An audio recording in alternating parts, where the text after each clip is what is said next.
Bonjour à toutes les élèves et à tous les élèves et bienvenue pour cette nouvelle vidéo en éco-droit, les relations sociales dans l'organisation, thème 1, les ressources humaines, dossier 5, la rupture du contrat de travail. Paragraphe grand 1, les cas de rupture du contrat de travail. La rupture du contrat de travail à durée indéterminée peut résulter soit de la démission écrite du salarié, et dans ce cas, celui-ci ne peut prétendre à aucune indemnité de fin de contrat et ne perçoit pas d'allocation chômage, sauf dans certains cas précis, depuis la loi Avenir professionnel du 5 septembre 2018, voulue par le président Macron. Soit de son licenciement, qui peut être dû à un fait personnel ou à un motif économique. Grand 2, licenciement pour fait personnel du salarié. Dans ce cas, c'est le comportement du salarié qui conduit l'employeur à décider de son licenciement. Il peut s'agir d'une insuffisance professionnelle, d'absence répétée, de retard répété. L'employeur ne peut licencier que pour un motif réel, c'est-à-dire vrai et non imaginaire, et sérieux, c'est-à-dire d'une importance suffisante.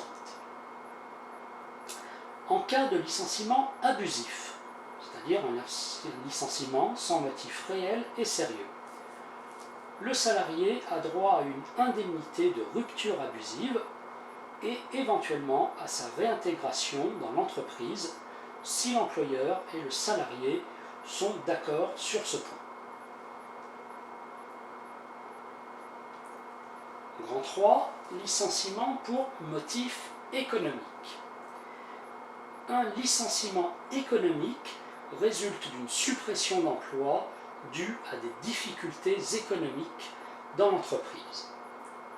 Le salarié peut contester le caractère économique du licenciement devant le conseil de prud'homme.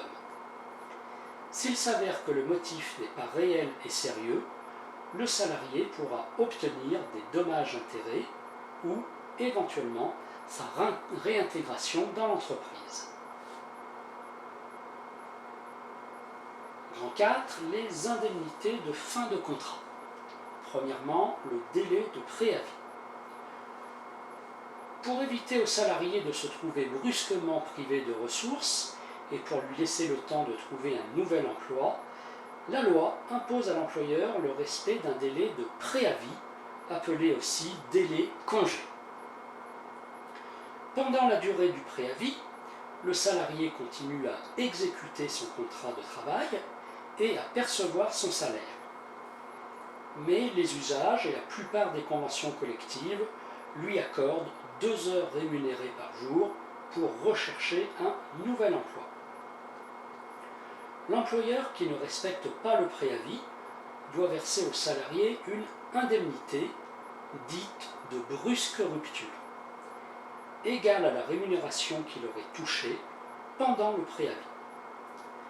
Si le salarié ne respecte pas le délai de préavis, il risque également d'avoir à indemniser son employeur.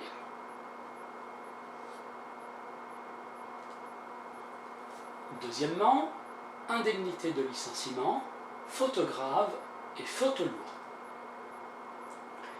En cas de licenciement pour fait personnel ou pour motif économique, le salarié titulaire d'un contrat de travail à durée indéterminée a droit à une indemnité de licenciement destinée à atténuer les conséquences financières de sa perte d'emploi, sauf s'il a commis une faute grave ou une faute lourde. En cas de faute grave du salarié, mépris des consignes de sécurité, actes caractérisés d'indiscipline, etc., l'employeur n'est pas tenu de respecter le préavis. Une faute lourde du salarié peut même justifier le licenciement immédiat du salarié avec paiement de dommages-intérêts si l'employeur a subi un préjudice. Seul le juge peut décider s'il y a bien faute grave ou faute lourde. Et selon la Cour de cassation, il n'y a faute lourde que si le salarié a eu l'intention de nuire à son employeur ou à son entreprise. En cas de licenciement abusif, c'est-à-dire sans motif réel et sérieux, le salarié a droit en plus à une indemnité de brusque rupture.